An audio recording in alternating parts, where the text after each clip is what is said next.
Okay, so I've been asked before, how do we make the O-ring in the air nozzle?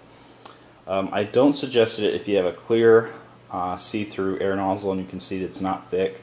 The area that you want to thicken will want to be in the front after the two spaces for the tappet plate. The reason is because that would be the thickest area. That's ideal. What tool you use? This is the tool I use. If I can get it out, right here. I do it by hand. Now you can hook it up to, you know, your this thing right here. I forget the name of these damn things every once in a while. You could hook it up to here, your vise, and then go around, or you can do it by hand and just make sure that you're going in the same spot. It doesn't matter if the O-ring is not perfectly circular. In some cases, I don't always get it, you know, perfectly round. But if you get it in there, and even if it goes around a little bit and still slanted, at the end it's not going to matter as long as it gets in there and it, you know, back and forth movement, it's still going to be stuck in there.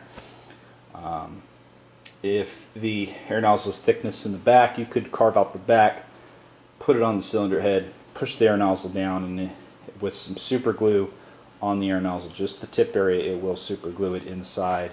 But you don't need to do that the first way that I suggested. That just depends on your air nozzle. You just carve out the inside.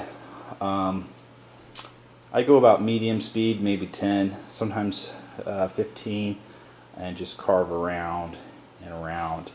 And then once you keep checking, you keep putting the O-ring in. You can see here I have a little bit of various sizes. The reason is because these are from certain air nozzles that the O-ring is smaller, which kind of sucks ass.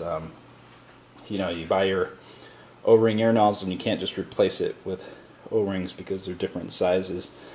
This is what you'd get from CarMaster, I think it is. These right here are from other air nozzles, and the one in here is from another air nozzle. It's about maybe this dimension right here. So when putting it on, it might seem like it's gonna get pinched, and that's why you look through it like this when trying to get it on your cylinder head.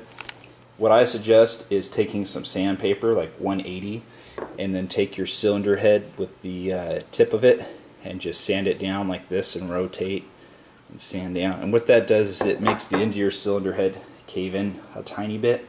So it's like this, and when you try to flop on the O-ring, you do a twisting motion like this with the air nozzle, and you can get it on without pinching your O-ring. If it's still not getting on, carve a little bit more out, and, you know, repeat this process of putting the O-ring in there. Wash it out. You don't want to put that shit in your sink just because, you know, it's not. I suggest it's like outside with a hose or something. And then the other thing I use for porting the cylinder head, use this number 3 right here. It's 1/16 drill right there.